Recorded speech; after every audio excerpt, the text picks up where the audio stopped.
So let's bring on that hero of heroes, that Sarian sanitizer, that space-age swashbuckler, the man you know and love, Roger Wilco!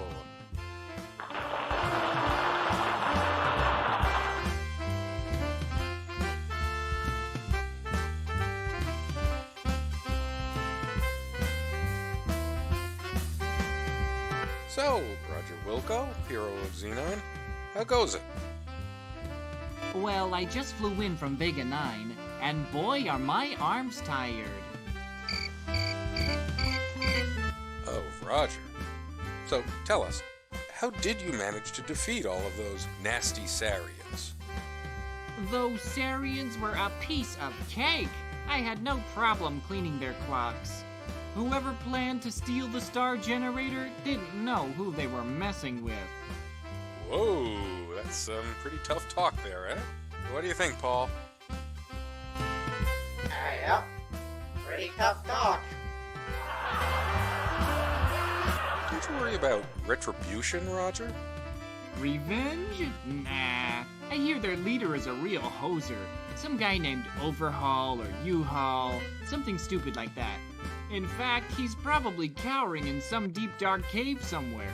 Anyway, let me tell you about the time I wrestled this spider droid.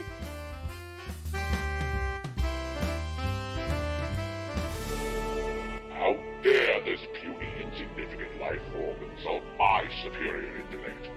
I'll teach him to make monkeys out of my men. Get me, Wilco. I'll not stand to be made a fool in front of the whole universe. I'll squash him like a Velcron fly. Can't we finish watching Letter Droid first, boss? Don't question me, banana breath. I said move. Wilco.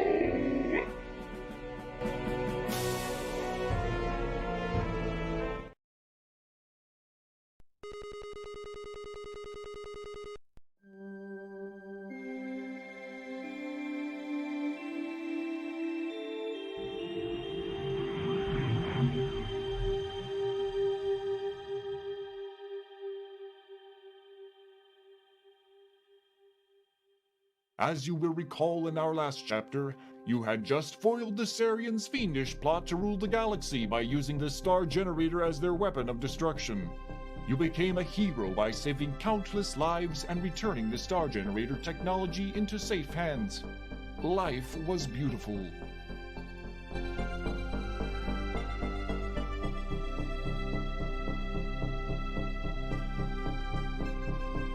But heroes come and go, and people soon forget. Your celebrated herodom slowly fades, leaving you, once again, a janitor. The promotion to head janitor was no consolation, especially since you are the only member of the janitorial staff, nor was the transfer to Orbital Station 4. Sweating like a pork beast in a pressure suit while relocating space debris in zero gravity just wasn't your idea of a good time. Life sucks, again.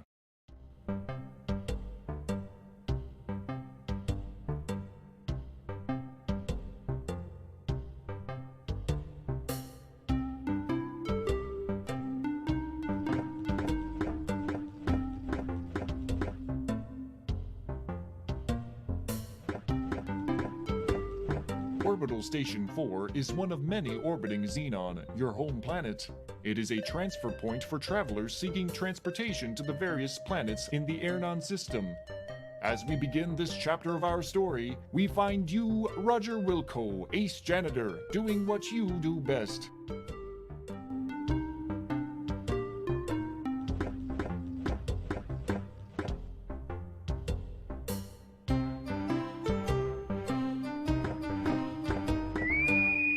A beep emanates from your wristwatch. You release your grip on the broom.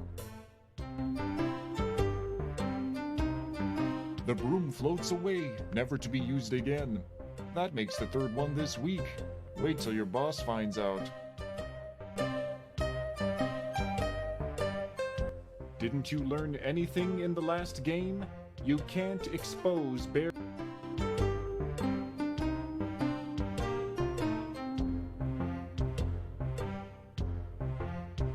You can't pick the logo off the iWatch.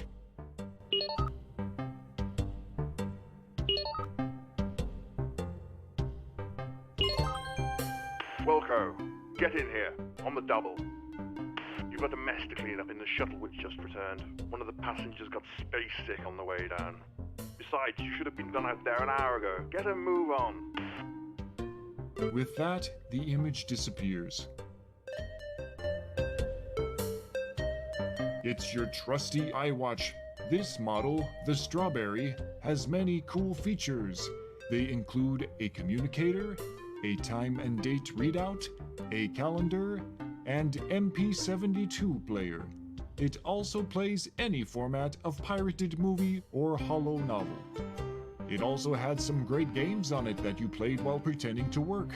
Unfortunately, your boss caught you playing the old remake of King's Quest 37 and removed those features.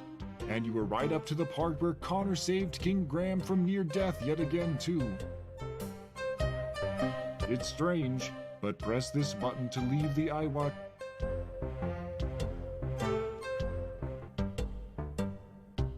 The flashing lights are there to remind the foolish that to step any further would result in that person's death.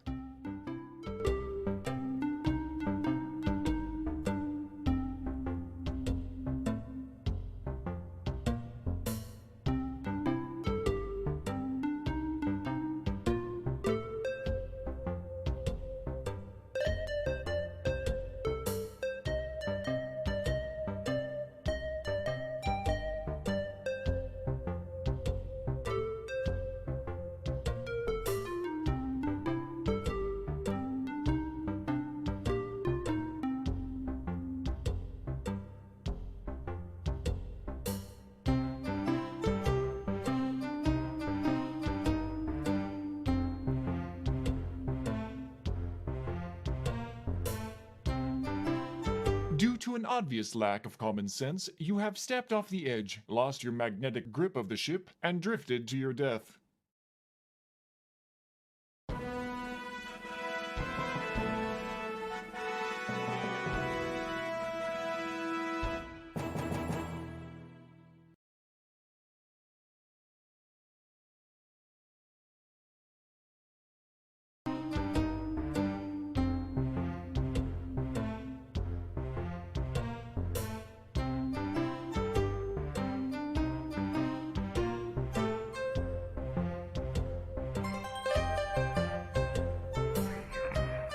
You are whisked away to the airlock chamber.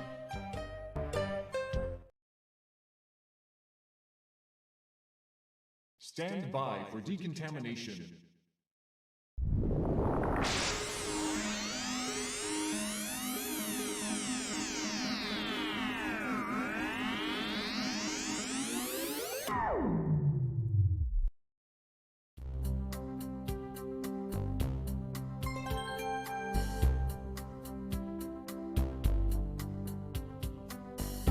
You can't access and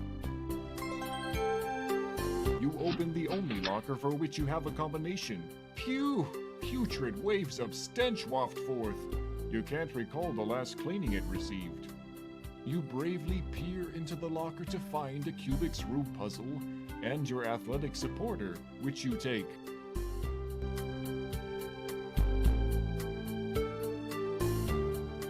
The Kubik's Rube puzzle has made you look stupid more than usual. The dialect translator is a small device. It is on. This is an order form you removed from a magazine for a free Labion Terror Beast mating whistle. It's ready to be mailed.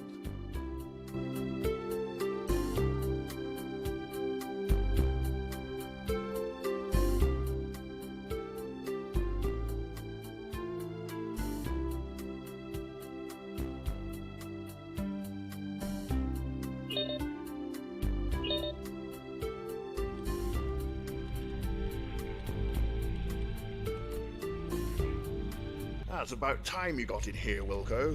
Head to the shuttle bay on the double. I'm warning you, you're on your last leg around here, bud. One more screw-up, and you're history. Bob, send Roger here directly to the shuttle bay and nowhere else until the job is completed. You hear that, Wilco? No napping in closets.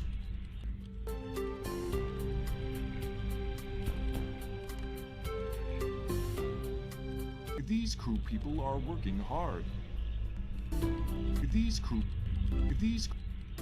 The technicians are seated in front of monitoring console.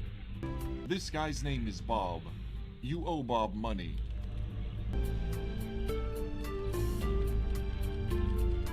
Chief's not happy with you, Roger. You'd better get over to the shuttle bay soon. By the way, you still owe me 20 buckazoids. You'd best cough it up soon. It's the station's etheric beam locator. You have no idea what it's used for, but it sure does look fun. The tube is made of plastic with a suction transportation device inside it. The physical principles involved are not unlike those which transport a spit wad through a straw.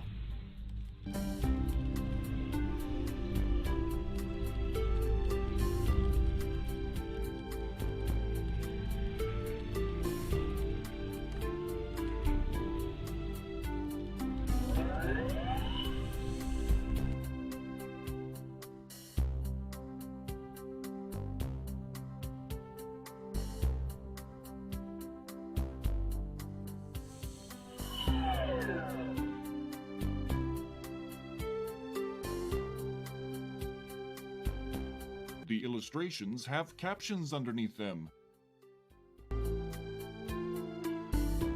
It's a large space metal door.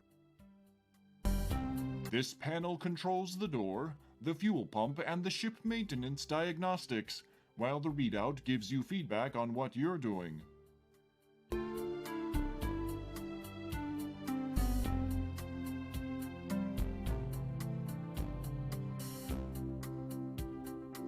You press the big button marked Shuttle Bay Door. It feels hot and the screen is turning green from the heat. This thing has seen better days. You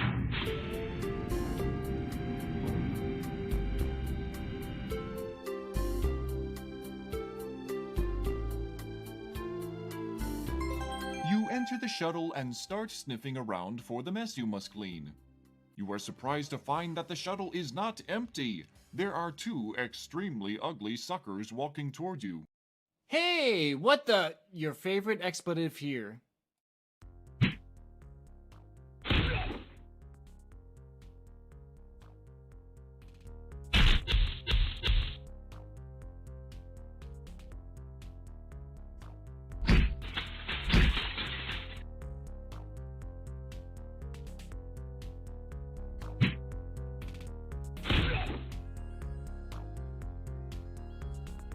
Your protest is cut short as two interstellar ruffians proceed to thump you unconscious.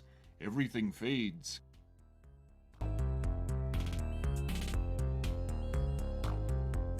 Time passes. More time passes. A strange dream turns into the realization that you are being shaken and talked to by a voice unfamiliar to you. A dull ache triggers a distant memory of a scuffle in which you were the focal point. Upon awakening from your forced rest, it becomes quite apparent that you aren't in Kansas, Xenon anymore. You find that you are being held upright and under physical restraint from both sides by, you guess, the galactic goons you met on the shuttle. As you try to struggle free, you notice that your hands are tied behind your back. As your eyes dial into focus, you make out an oddly disfigured being seated before you.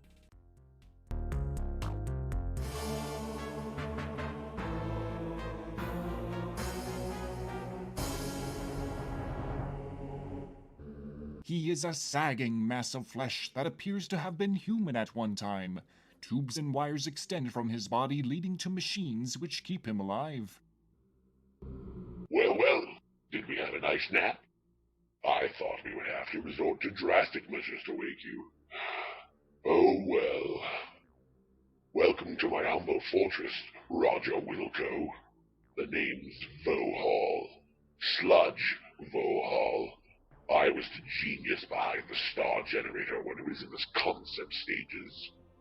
It was to be my ultimate war weapon until some sissy-pants scientist decided it would be better used saving lives rather than destroying them. What a waste of technology. Excuse me if I sound bitter. Anyway, you ruined my Sarian operation. I was going to use the star generator to make Xenon pay for what they did to me. They were going to know my wrath in a big way. You somehow managed to change all that. Oh, I suppose I should have known better than to use those mental midget Sarians. That's not the point, however. You're responsible, and you shall pay. Besides, I have another plan, and you'll not be around to foil it. I have devised a plan so horrible, so frightening, so diabolical that no one will be able to stop me. Observe my latest creation. I intend to infest your planet with thousands of these genetically engineered door-to-door life insurance salesmen. I will at last reap sweet revenge from a scientific community that mocked me. My plan was to kill you, but I've had a change of heart. Get it? He peers down at the hoses protruding from his chest, which are connected to a life support system. Forgive me. I'm a kidder. I've decided I would get much more enjoyment watching you suffer. My associates will escort you to the wonderful little planet of Labion, where you will perform many painful hours of manual labor in my mines. Be seeing you. An injection renders you unconscious. Your drugged carcass is loaded onto a shuttle. Upon reviving, you look through the viewing port to see Vohal's massive asteroid fortress getting smaller.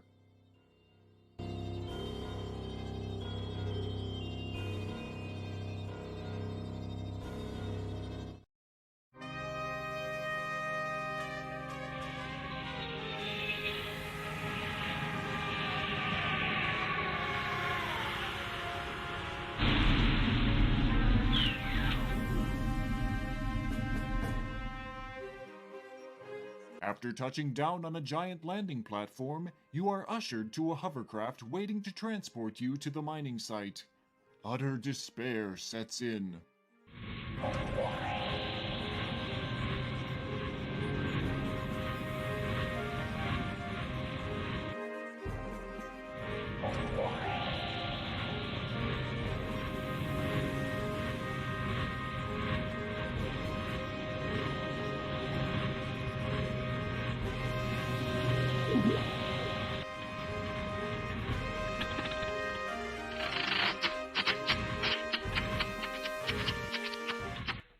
Uh-oh.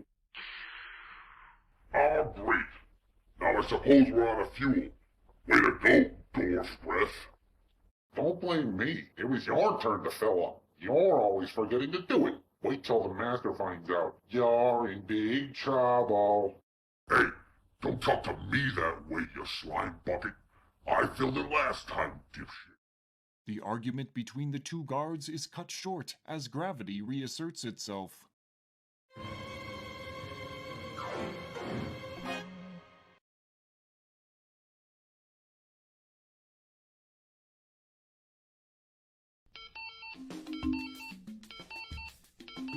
Good thing that guard broke your fall. He doesn't look too happy about it, though. The hovercraft has been reduced to a mound of twisted wreckage. Everything that was straight is bent. Everything that was bent is benter. There appear to be no salvageable parts.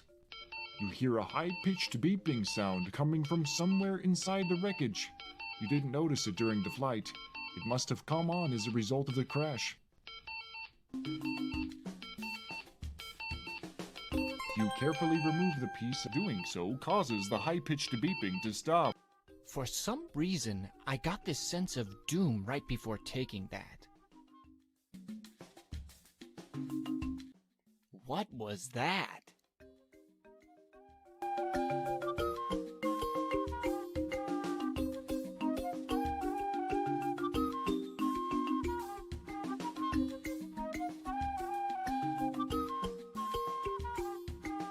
Ouch! That looks painful.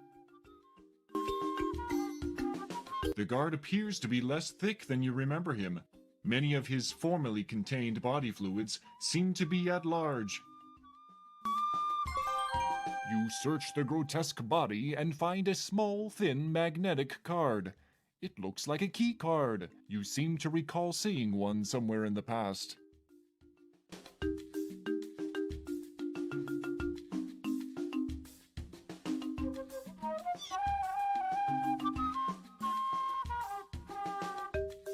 You startle a small creature. It could be a rabbit, but for its green fur and orange spots.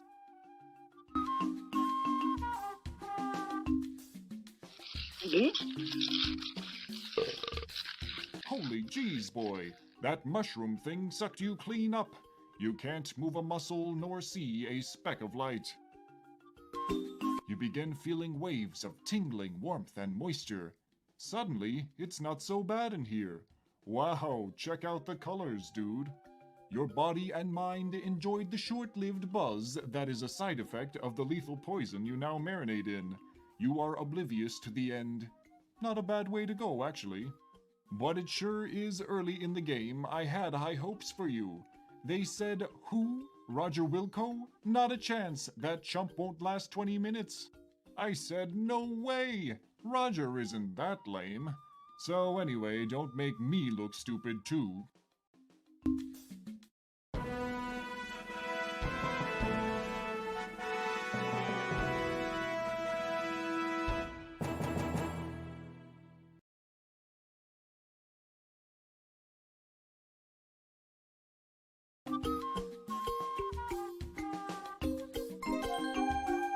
You search the grotesque body and find a small, thin, magnetic card. It looks like a key card. You seem to recall seeing one somewhere in the past.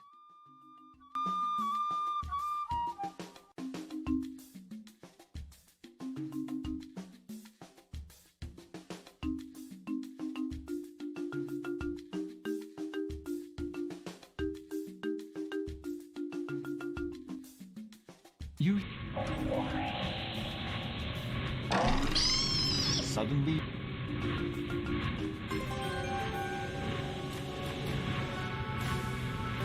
Woof! That was a tense moment. Vohal's thug failed to spot you, and is off to search elsewhere.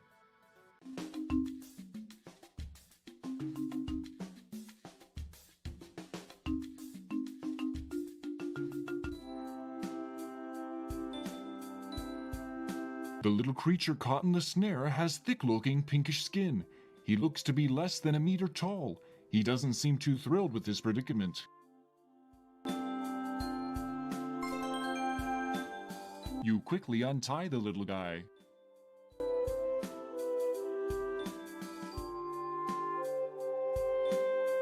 Before disappearing through a tiny hole in the brush, the little pink dude gives you a long look.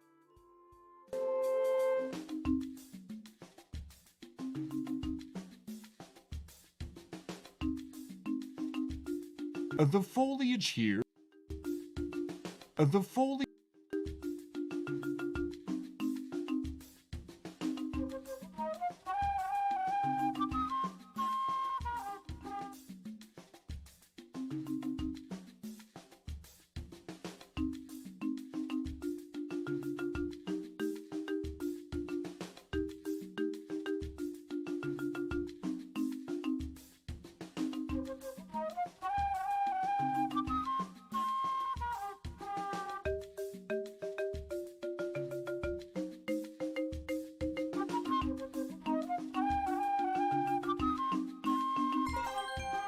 You drop the order form into the box.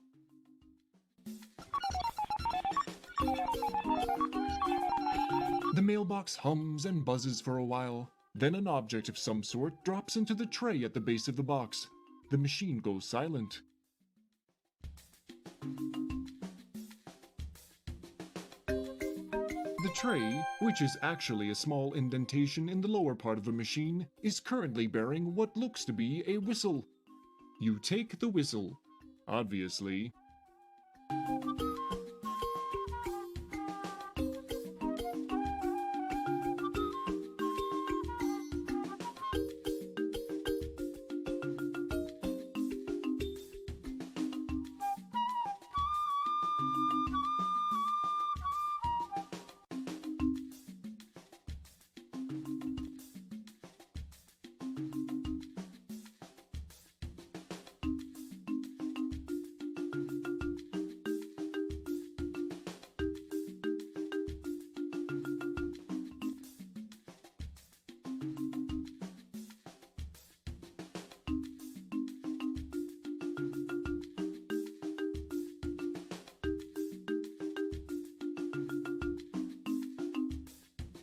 You take possession of one of the spores, being careful not to mistakenly break it open.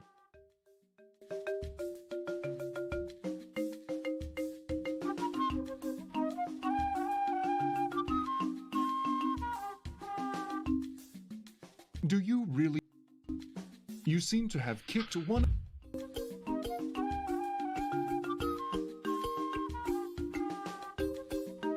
Your kick caused some spores to open and spray a fine powder into the air. As a result, you are paralyzed from head to toe, unable to move a single muscle.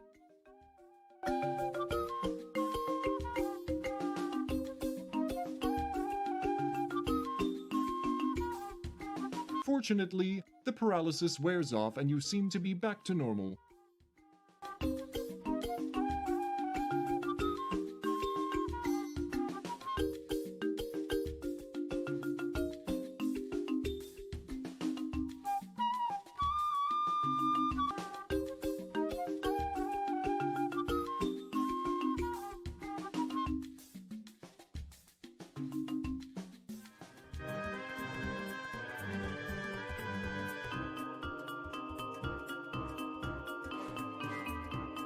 You can see a little guy across the clearing picking some sort of berries from a bush. You startle the odd little pink dude, causing him to bolt into the underbrush.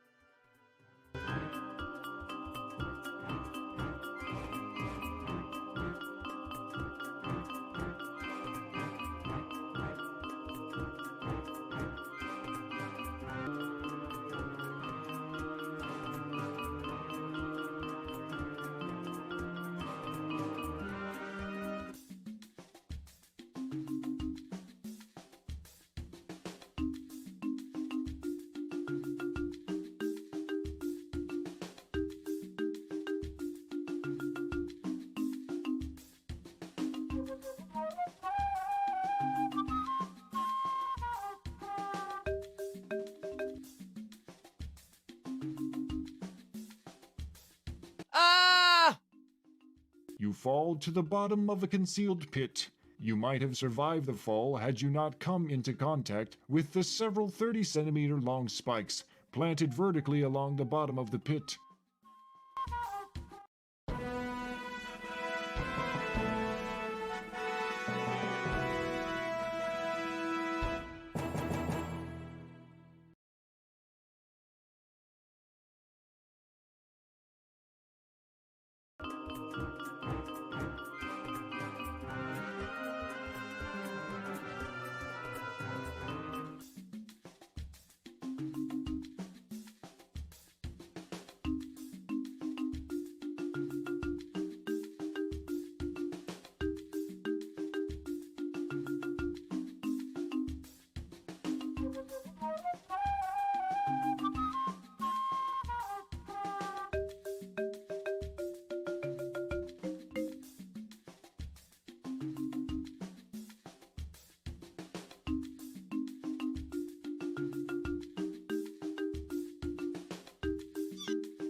You startle a small creature. It could be a rabbit.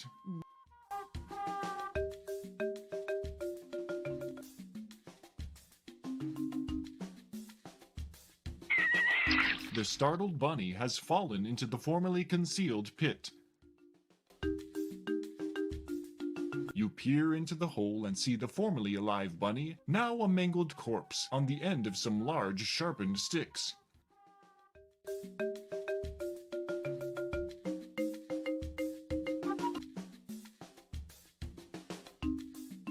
You reach into the deep dark hole and pull out the bunny.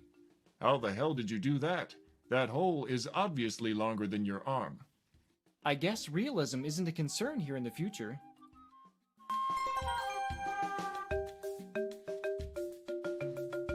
It's the bloody carcass of the adorable... It's the piece of unstable ordnance you recovered from the shuttle wreck. You shove the unstable ordnance up a readily available orifice of the dead creature. You're a sick man, Roger.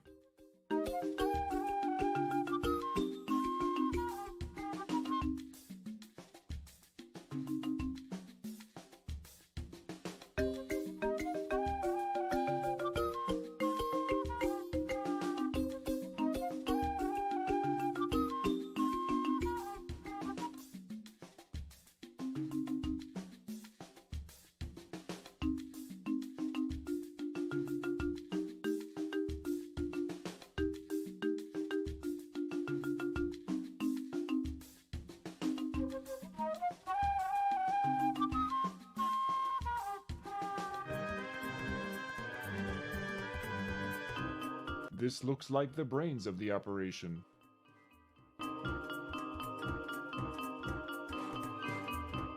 Stumped again, hey?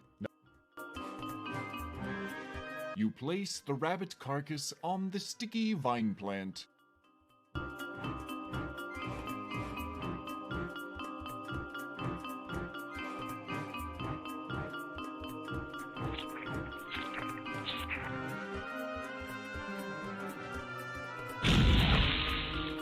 Nothing like a good explosion to brighten up your day.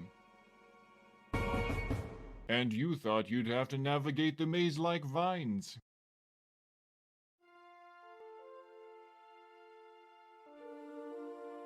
You see large, plump berries on the bank of bushes in this field.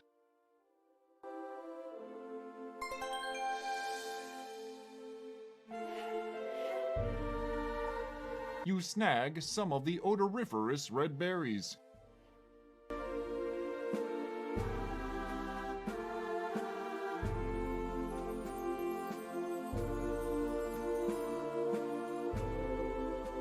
The foliage here is much too dense. The foliage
You rub the berries all over your body. Now you smell like a walking ammonia inhalant.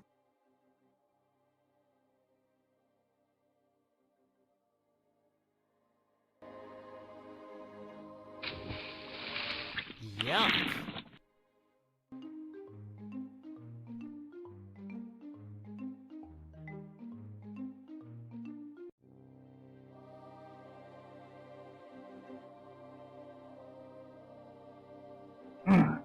The swamp monster attacks you with its slimy tentacles. Almost as suddenly, it spits you back out. You distinctly hear the sounds of aquatic gagging and retching. Evidently, you had a bad aftertaste from the berries.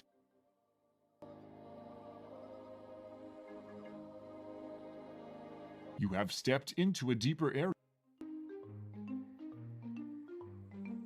That act would... No way. You've... No way. You have gotten out of the... You have stepped... I'll get naked if you... You take a deep breath, filling your lungs to near bursting, and head for the depths below.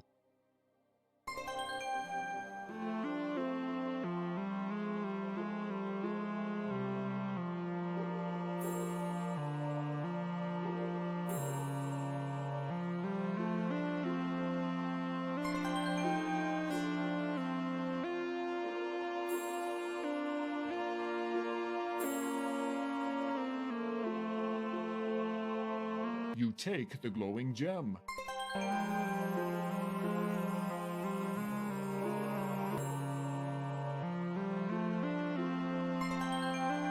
Once again, you wisely take in a load of air and head below.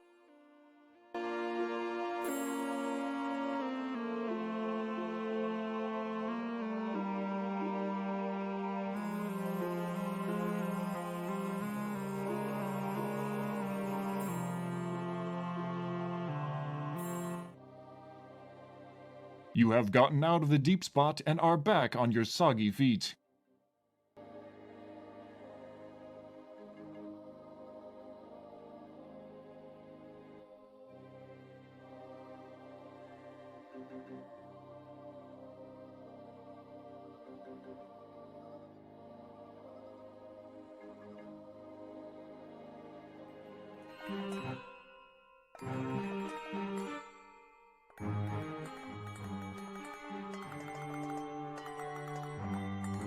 This tree is dead, and seems to be free of the slick secretions some of the others generate. You begin to shimmy your way up the snag. Crack! Ugh. Holy log jams, Batman, you almost bit the big one!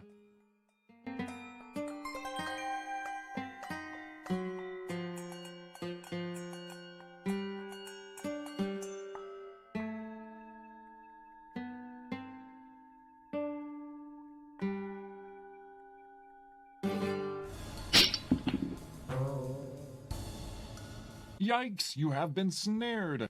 Suspended above the ground, you are unable to move freely.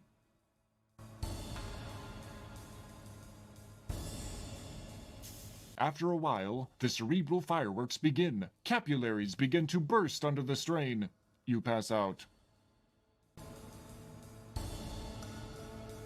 Once again, time passes. And then, some more time passes. While unconscious, you have the strangest of dreams.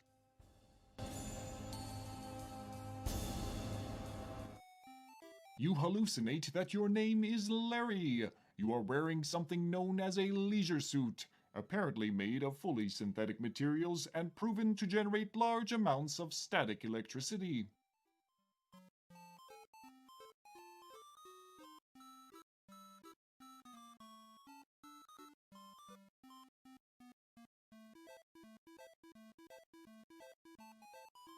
While prowling a locale known as the Land of the Lounge Lizards, you spend your time badgering women of the area to participate in bizarre mating rituals such as... Just then, consciousness begins to creep in.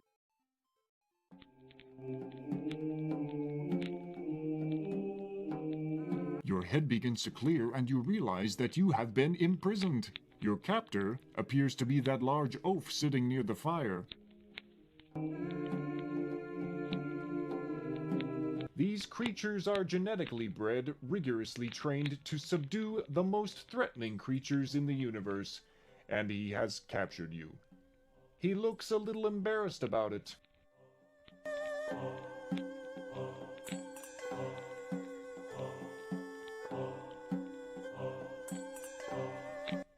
Hi. My name's Roger. Roger Wilco.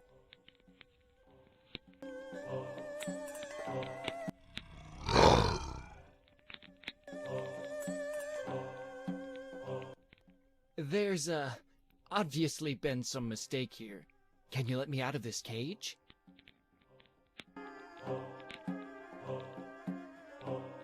The hunter stands and takes a long look in your direction. His face, though strange in its own right, bears an expression one might see on a freak show patron.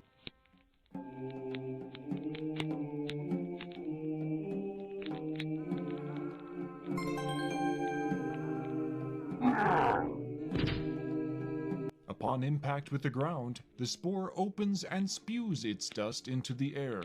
The hunter falls to the ground, paralyzed.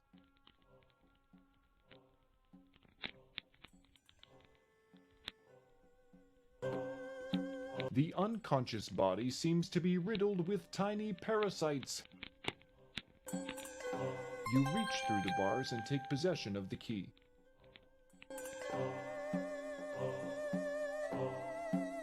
Don't get cocky. Just because you saved the world once doesn't... As Spock would... You slip the...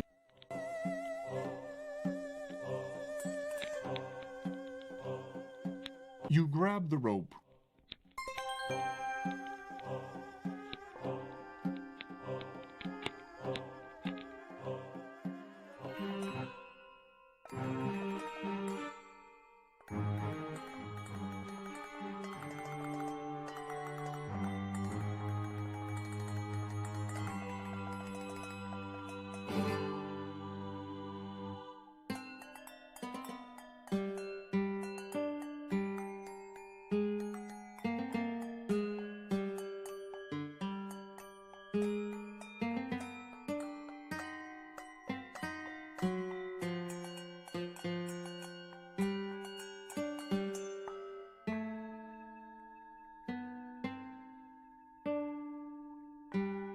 Gripping firmly with your legs, you tie the rope to the middle of the makeshift bridge.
You take out the gem and hold it in your palm.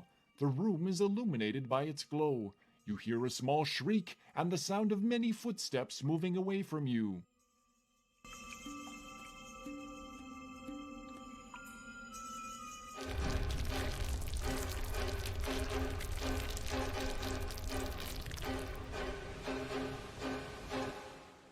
The ground below your feet disappears. You tumble down through the darkness.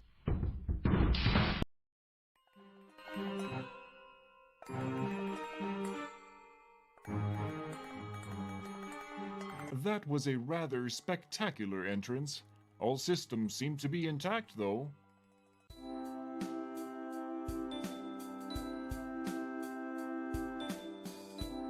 The dwellers mumble something. Your translator responds. Follow us, Beanpole.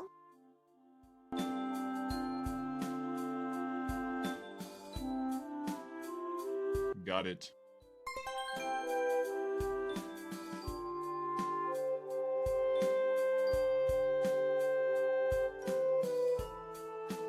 Welcome to our canyon.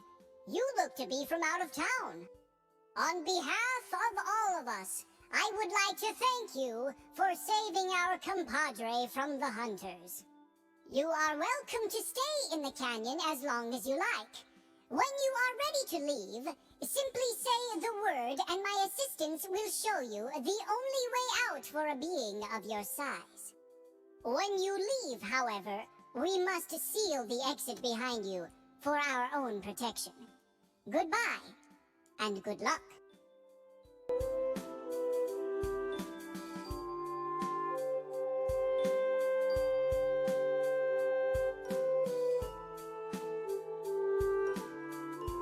Move out of the way first. Move out of... Anyone got any juicy dirt to share? No response.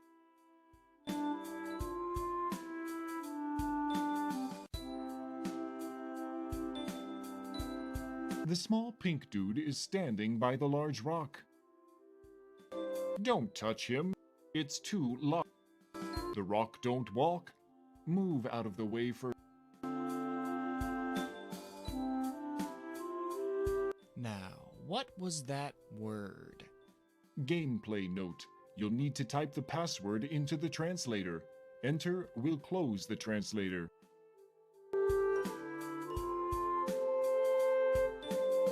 The word.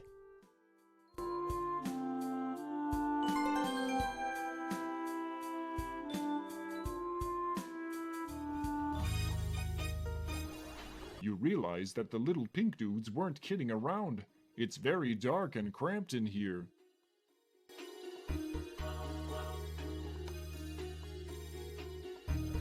Showing some thought far beyond your normal mental prowess, you put the glowing gem into your mouth. Ah, better. Not a great deal better, but better. Good thing you found that gem. Not only does it light your way, but it should come in handy in a later game.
You have an opportunity to stand and spare your tender knees.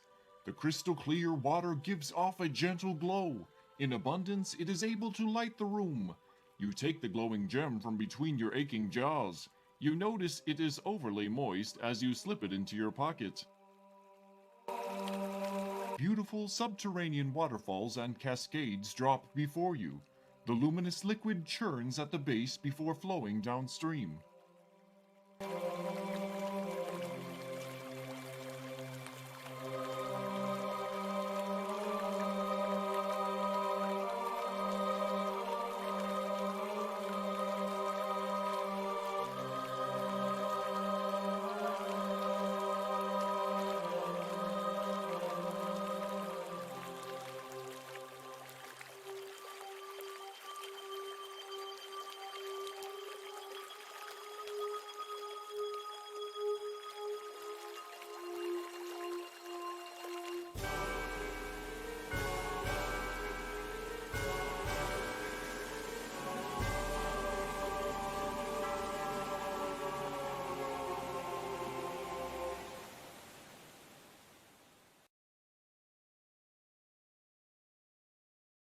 Splat! After caroming off a pair of rock outcroppings, you find a final resting place at the base of the falls.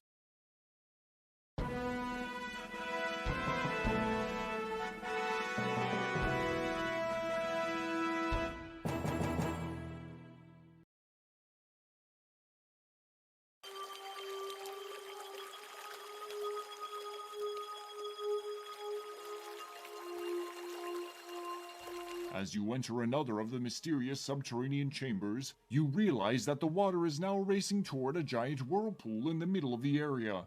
You are caught in the strong current, powerless to alter your course.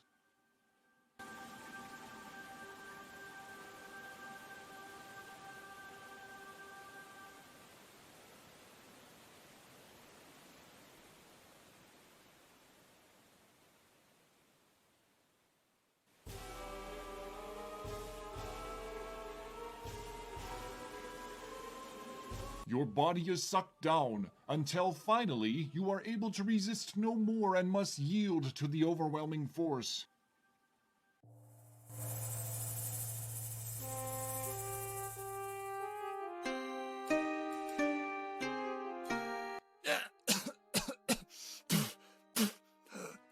Geez, that was quite a trip. Peering around, you find yourself back in the open again.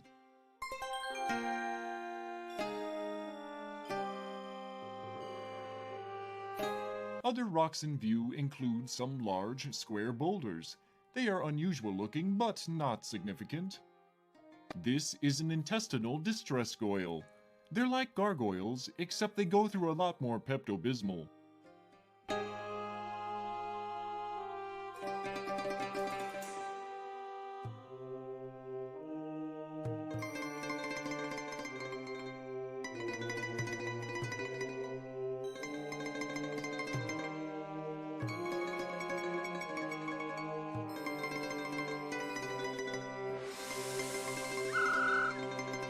You give the whistle a toot. It makes an odd sound. You hear an incredible whirring and grinding sound coming from the north.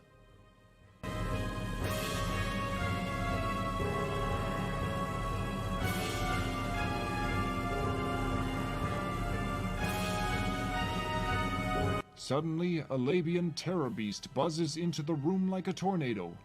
He looks like he could do as much damage.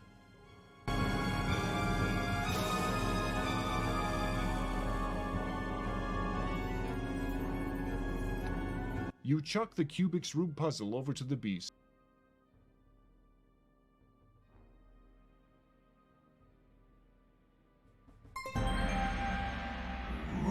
The beast appears interested in your offering. Curiosity gets the better of him and he reaches down for it. He seems quite perplexed by the puzzling plastic polyhedron.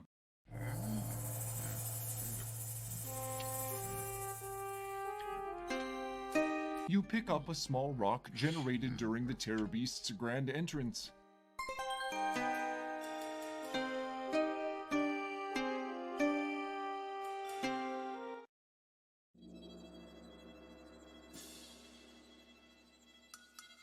You're so clever, Roger. You created a slingshot.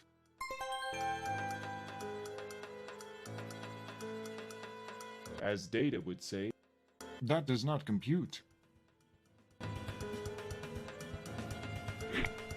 The guard seems to have heard a sound and moves to get a better look. You cleverly use the athletic supporter to sling the rock at the guard. It makes serious contact with the side of his head. We like the way you think. He drops like a lead parakeet. The ripe thud of impact is momentarily sickening. He is perfectly still. Let's see that again. This time, let's look at it closer.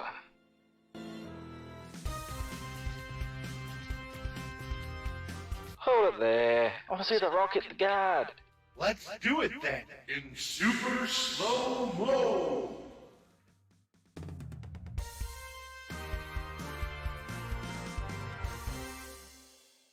Now that is more like it. Did you see that, Bloodfly? Heck yeah. You're one sick mofo, Clytus. You're one sick mofo, Blackthorn.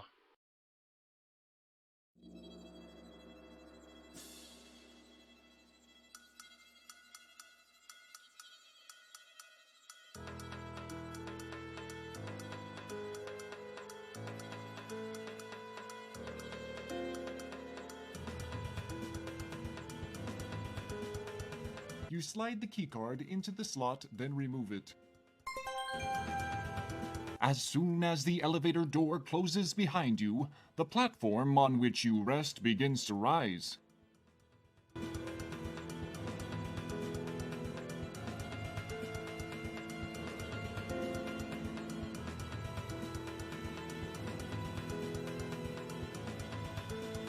You climb into the shuttle through the rear entrance.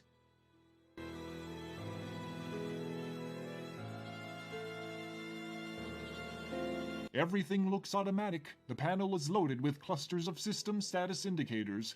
There is a power button, an attitude dial, and an ascent thruster button.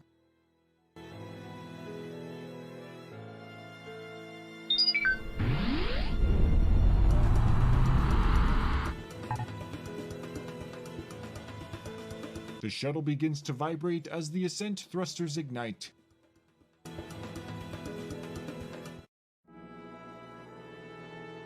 You feel the ship begin to lift off.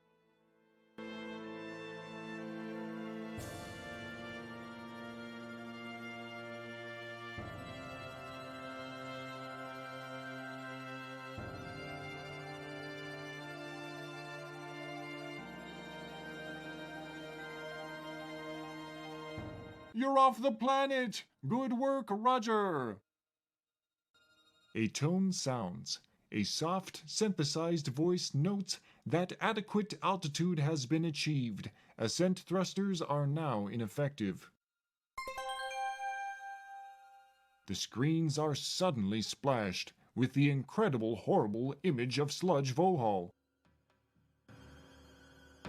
Hello, Roger Wilco. I've been waiting for you. Once again, my subordinates have failed me. Anyway, it looks like you'll be visiting me again soon. Don't bother trying to pilot the vehicle. I have taken control. You will be arriving at my command post shortly. I anxiously await your arrival. His image is frozen on the screens. The ship changes course as if it had a life of its own. All you can do is hold on.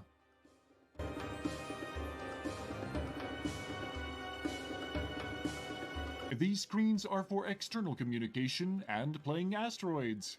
Vohal's ugly mug is currently being displayed.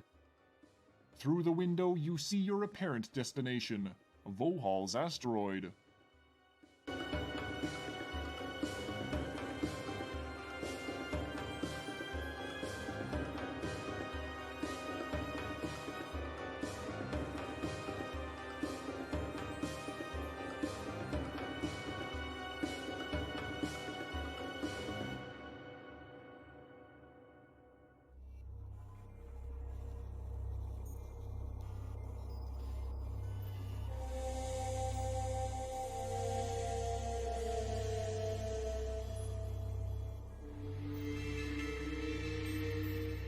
The massive bay doors meet, jarring the entire vehicle bay.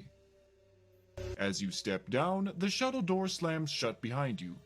You are quite surprised not to find several of Vohal's guards waiting to greet you. You begin to ponder what the twisted scientists might have in store for you.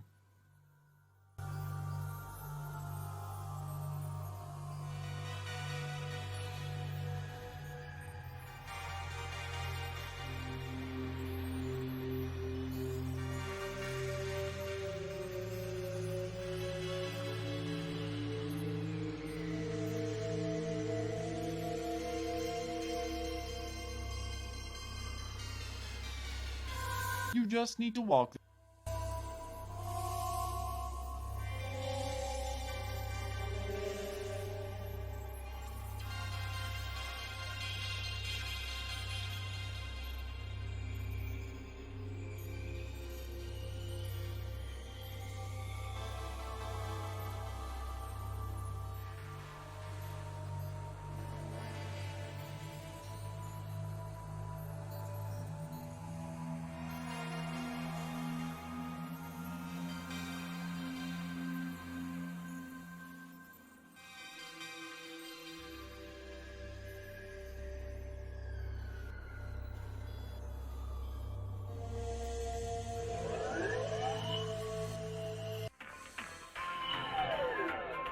You have the funny feeling you're being watched.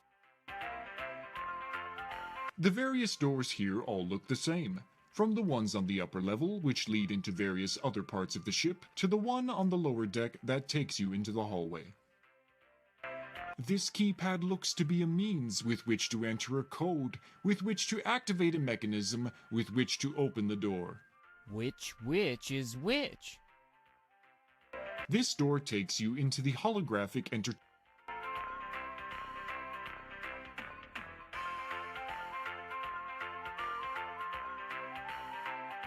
The only interesting feature, the various doors here all look.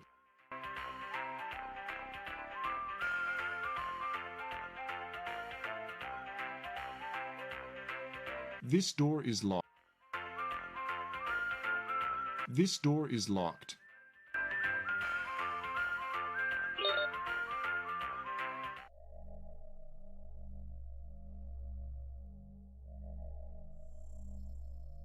Ah, the arcade claw grabber game. Your secret addiction.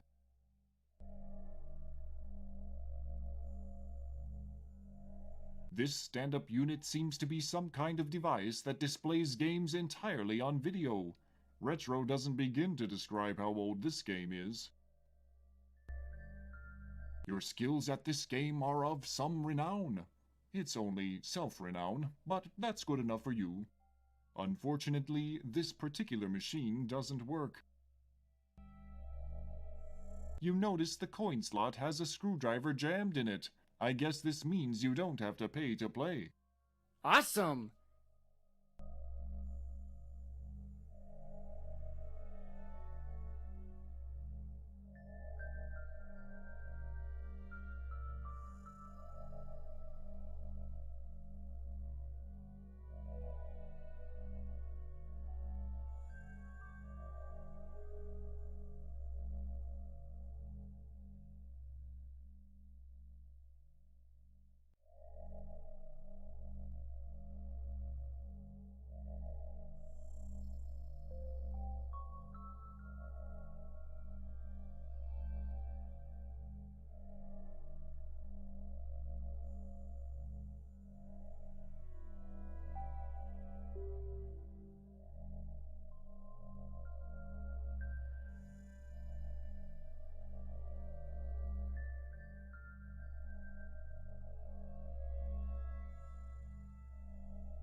This table seems to be used for various craft-related activities. How strange. You can't take it with you. You can't. You take the glass cutter from the craft table. You never know when you want to cut a piece of glass. This table seems to be used.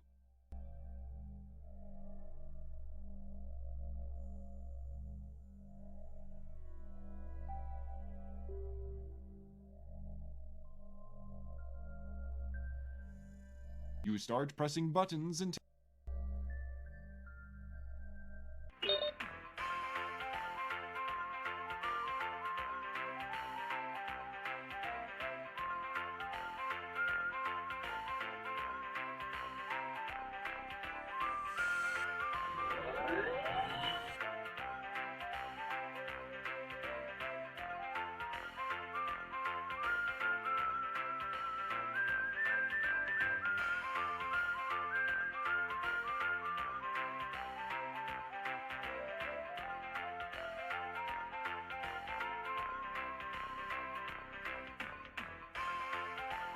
It looks like you have been formally introduced to the floor waxer. Too bad. You seemed to be making relatively good progress.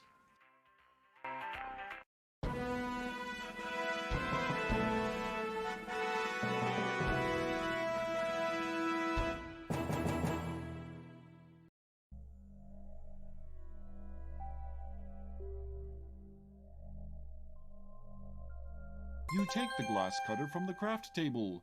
You never know when you want to cut a piece of glass. You start pressing buttons until one of them finally opens the doors.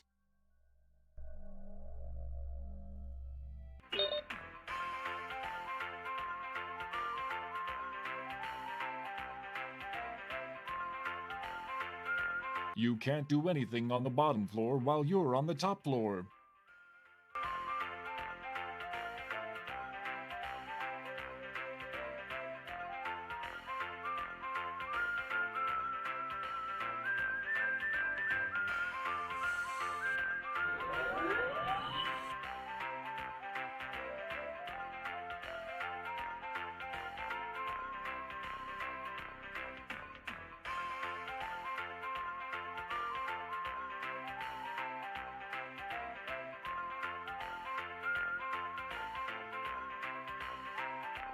It looks like you have been formally too bad.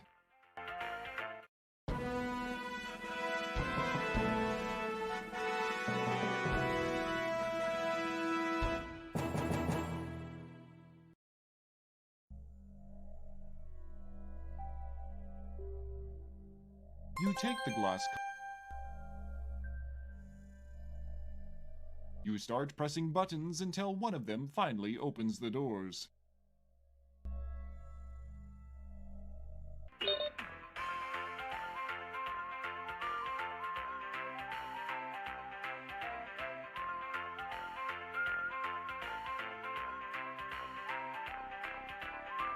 Aren't you glad no one saw that? You're already on this floor.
You take some of the toilet paper. You never know when it's going to come in handy. The writing etched on the wall is in various languages. One large message reads, Vohal plays text adventures. Pressing this button.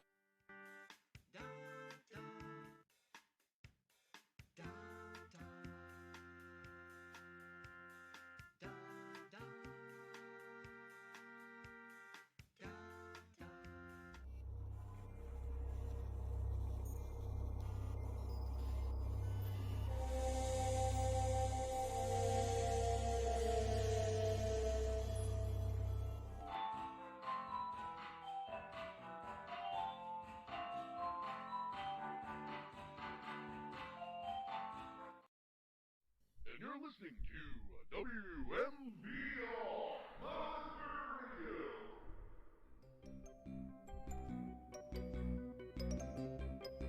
You grab the small lighter, which is on the table. This is your standard ashtray, which contains... This is a Monolith Burger walkthrough window, sans window. Ever since the Intergalactic Pollution Act, it has been a government requirement that there be an equal alternative to a drive-through service in all fast food restaurants. So they place these things here. It acts a lot like the counter a few inches away, but it's much more inconvenient. Apparently, this raised platform is intended for the...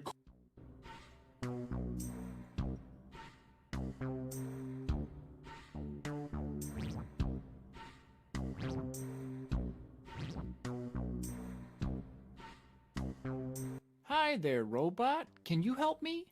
I'm too depressed. What have you got to be depressed about? Working in a Monolith Burger was a goal in life for me. Life? Don't talk to me about life. Brain the size of a planet, and here I am working in a Monolith Burger talking to Roger Wilco. Yowza! Sorry to bother you. No, you're not. Amazing! Families love Monolith Burger.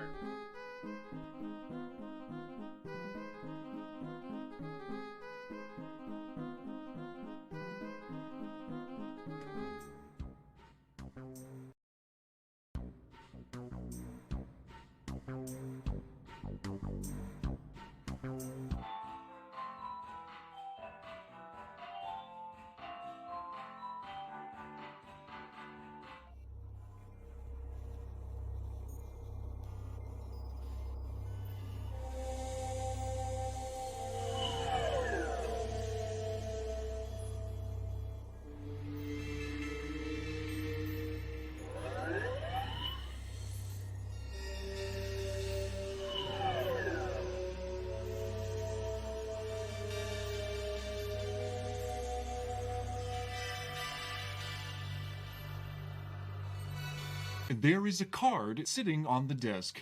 Exciting, isn't it? Cool, another access card. You're getting to see a lot of these.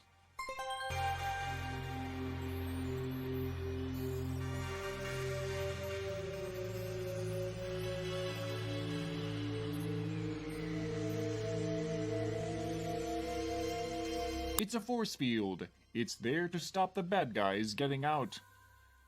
It's the access panel used for game.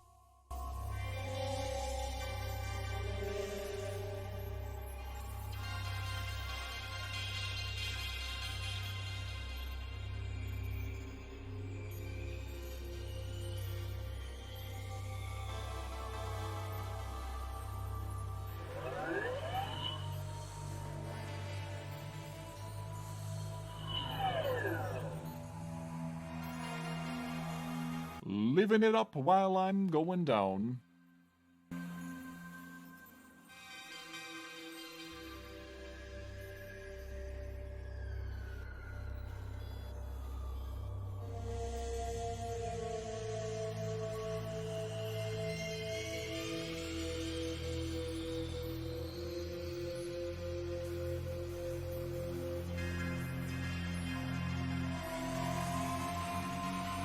A barrier springs. Another barrier stands in your way. You feel the floor shift.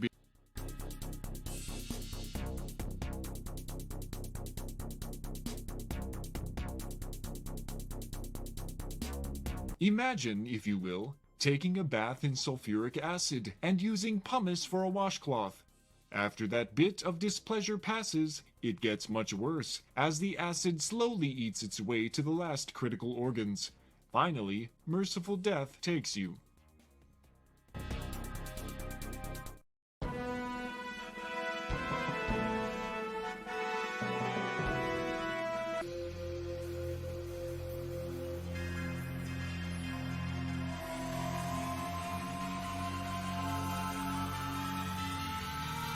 It's a short step to the end of the game for you. You're nobody Ibsen.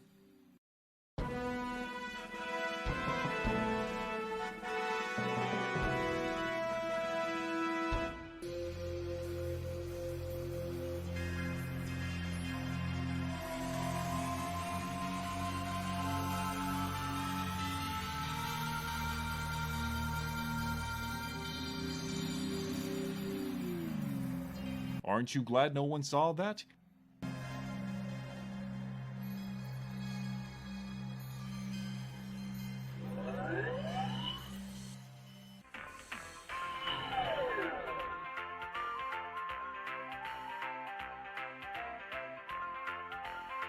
This door is locked. The door is...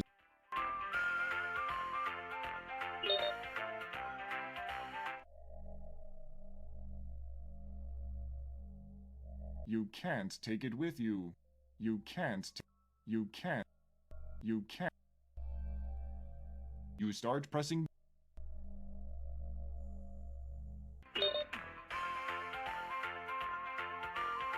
This door is locked. This door is...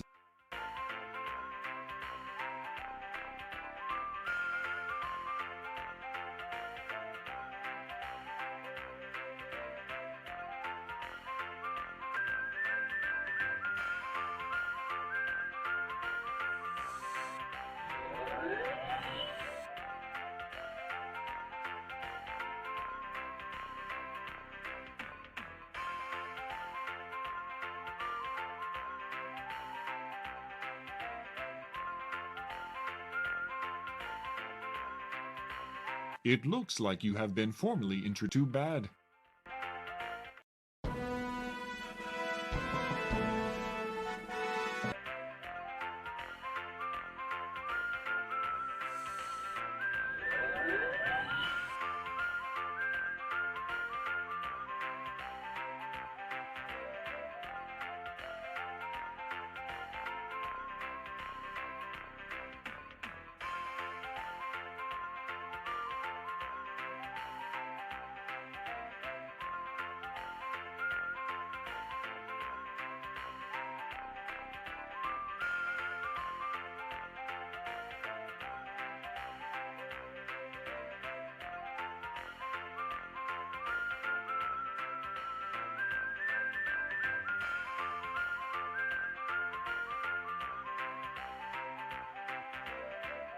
Keep trying that.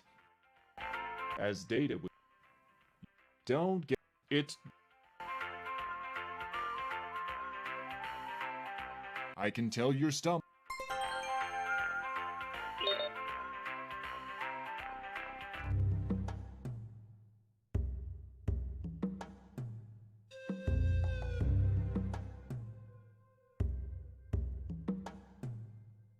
You grab the wastebasket. Aren't you amazed by how much... This gigantic console seems to be controlled by an interface consisting of a large black directional pad, a select and start button, and two large buttons labeled A and B. It's Candy Yams, the Smarch pin-up girl. Apparently, she's had a monkey girl head digitally edited over her body. It took a long time for you to notice. Though it's a tempting treat, you'd rather not mess with another man's banana.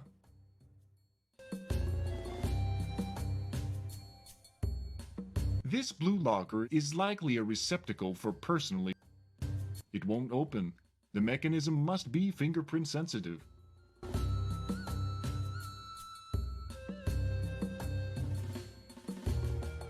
Great idea. You add the paper to the basket.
This readout looks to monitor Vohal's PAL.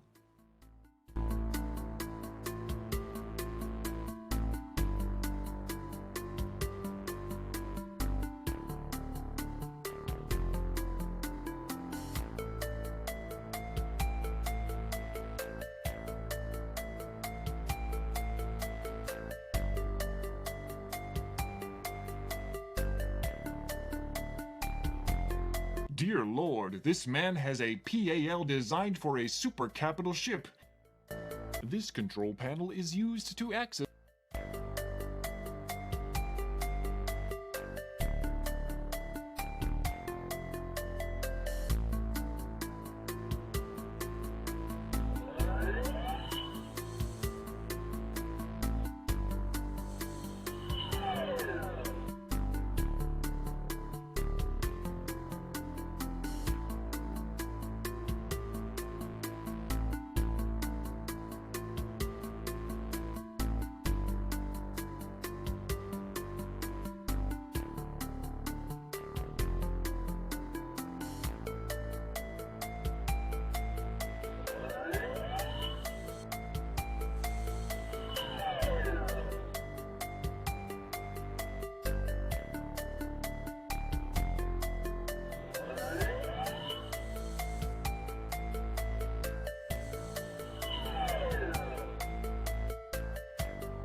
The keypad seems to control the automated answering service that keeps Vohal's telemarketers on hold. Using evil methods against evil people, I see.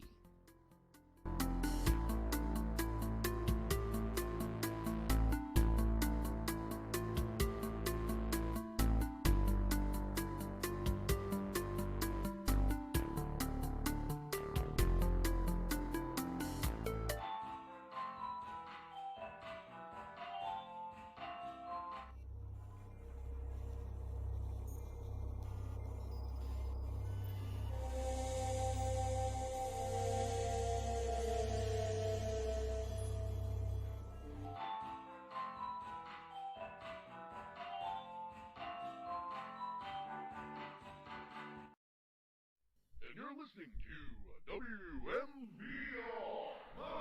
Radio.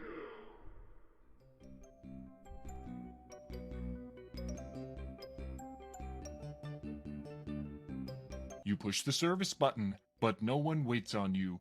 It's probably working, mind you. It's just the people who work here don't really care about their jobs. Wait a minute. There's something stuck in the slot. Wow! Someone left behind a perfectly good monolith burger. It must be your lucky day.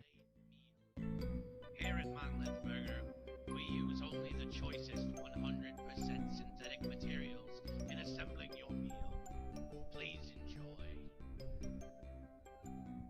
It's Astro Chicken. You thought he was just a character from a computer game, like the Pope.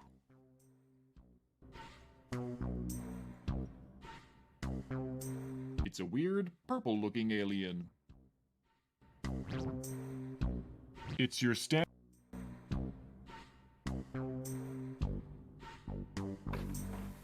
What is probably a trash receptacle looks to be some kind of rubber donut lying discarded on. You'd rather not. Monolith Burger is a family restaurant. Families just love to come here. Look what...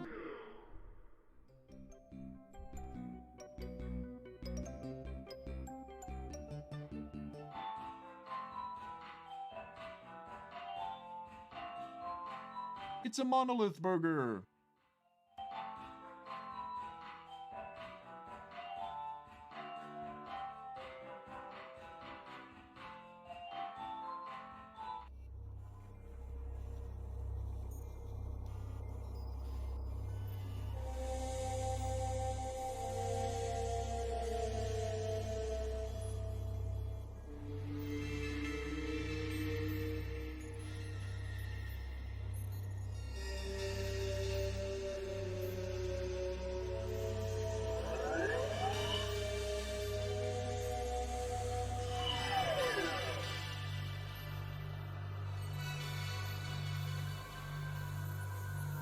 Looking at the access panel again, you decide that because the entrance is opened, it's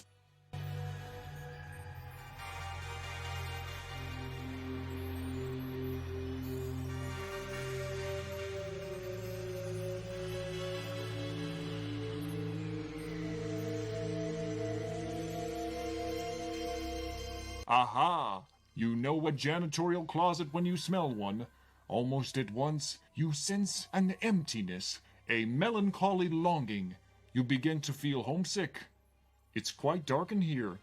You do notice a plunger, however, which you take. Oh no!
A barrier springs up.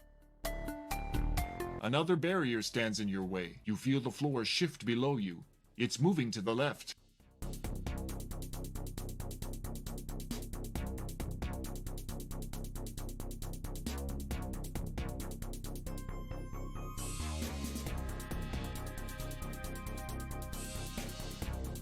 Using formerly uncharacteristic creativity, you apply the suction cup-like plunger to the smooth metal finish and hang on for dear life. Once a janitor, always a janitor. You release your grip and drop back down.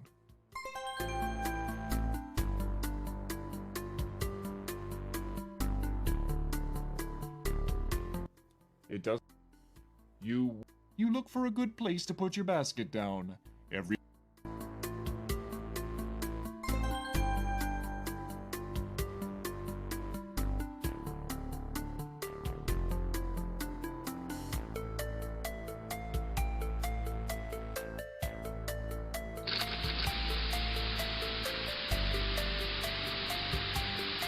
While receiving a nice hosing yourself, the basket fire is extinguished. Seconds later, a loud series of pops followed by the smell of fried electronics. office sprinklers sense accomplishment and cease operations.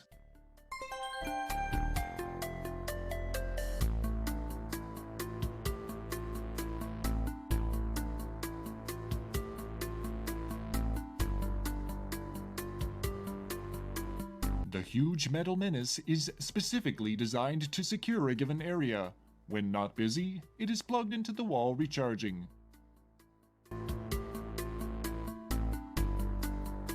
Your fire and subsequent shower seems to have shorted out the burnished bullies.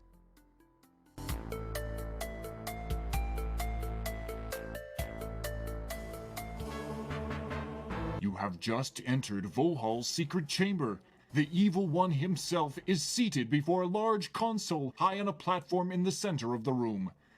Standing obliviously ready are many of the dreaded salesman clones. So, Roger Wilco, we meet again. I must say, I'm quite impressed with your resourcefulness and tenacity.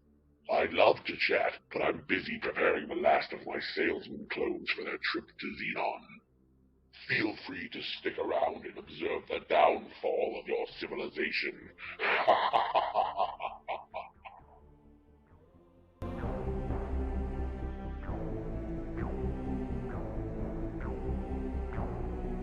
I don't suppose I could talk you into surrender?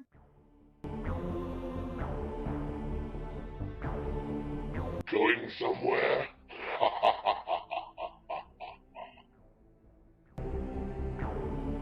Give it up, Vohal. It ends here. Never. I will not be defeated by a janitor. I have a small surprise for you, Wilco. You feel a beam of light emitting from a unit in the ceiling.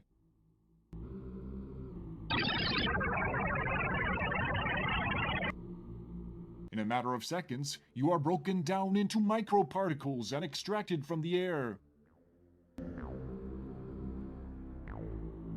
Again, the beam strikes, this time blasting into a glass jar on the console. It is there that you are reconstructed in a miniaturized form.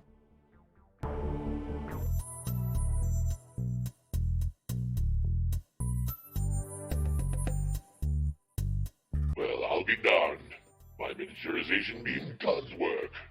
In the old days, I'd test these things on myself. But, as you may have noticed by my appearance, being my own guinea pig has had its disadvantages. I guess this will keep you out of my way once and for all. You'll make a nice conversation piece. With that, Vohal turns away to put finishing touches on Xenon's fate.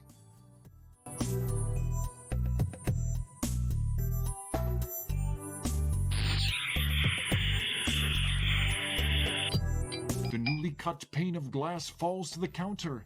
Apparently, Vohal doesn't notice.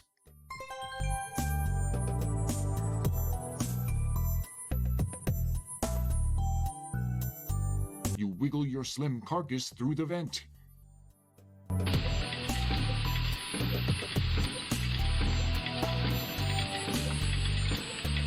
The walls are mostly featureless, except for the large button on the back wall. There is also a sign above the button. See the bladder go up, see the bladder go down. Up, down, up, down.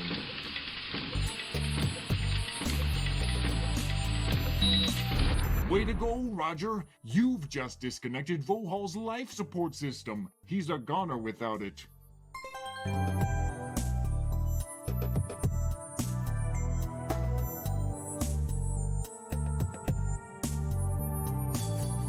You can see Vohal struggling to take his last few breaths. Not you again. You think you have won, but all you've done is to seal your own fate. He reaches up and flips a switch before dropping to the floor dead.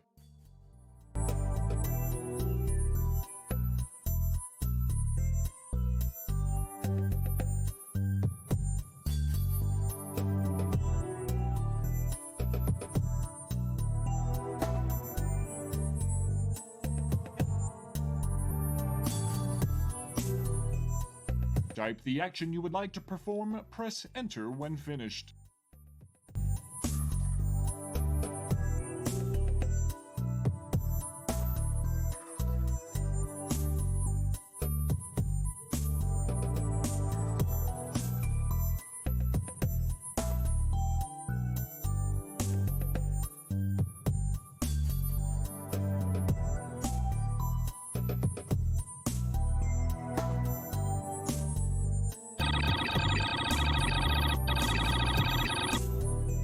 You are once again reconstituted, this time to the correct size. You notice that the clones are gone.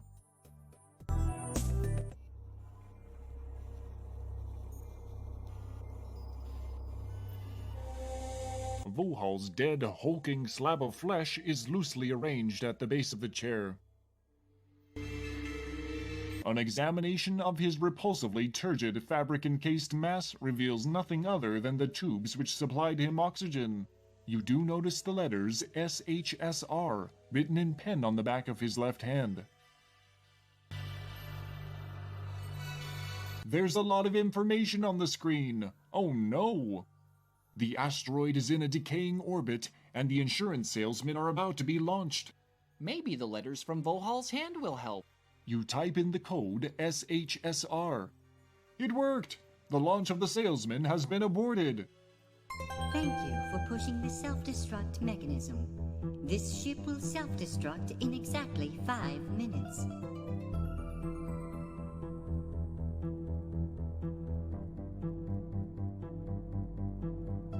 You open the box, and noticing an oxygen mask, remove it and close the box.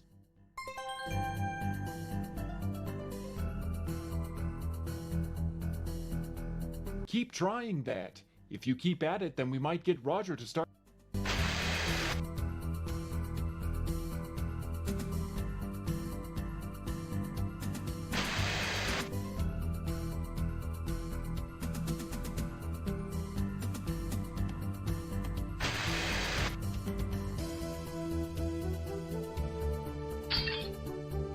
A section of the glass tubing has fractured from combined stress.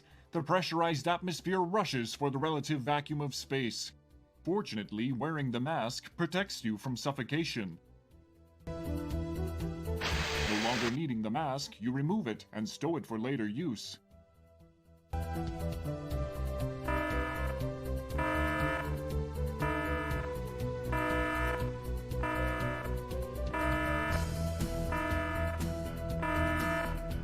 They feel warm to the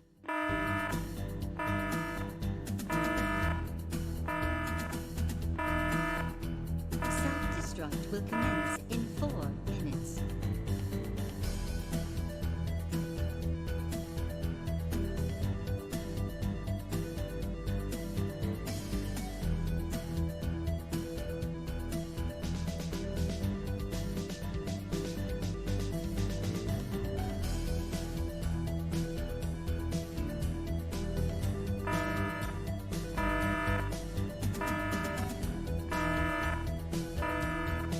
They feel warm.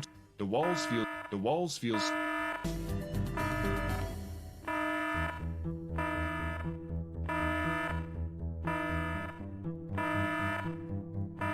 These walls look to be window walls, but they look to be replacements. It's probably due to some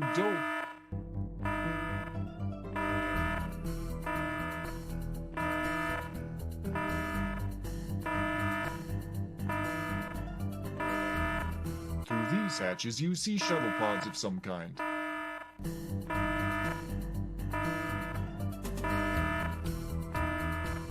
The robot has apparently decided that it is Self-destruct will commence in 3 minutes. You hit the big red button marked Escape. Warning, emergency escape vehicle launch sequence has begun.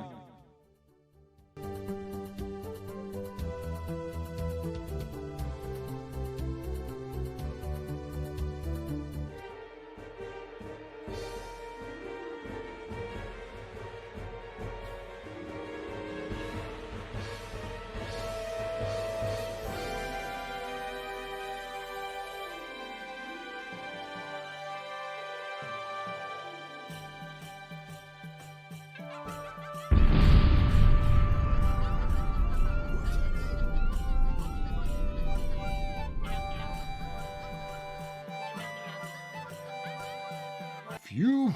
You're going to have to stop cutting these escapes so close, Roger.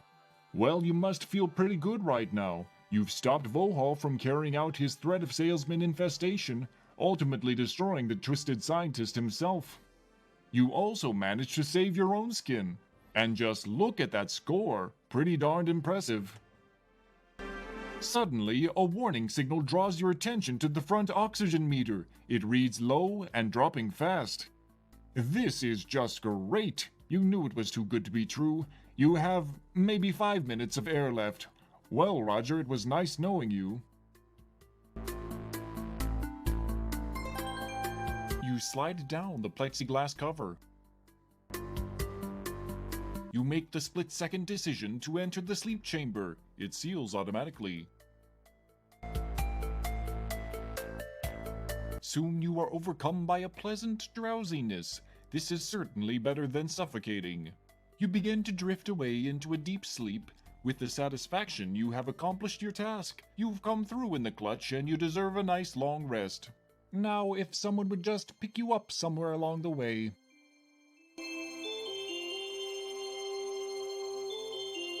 So long, Roger Wilco, and thanks again for saving your people.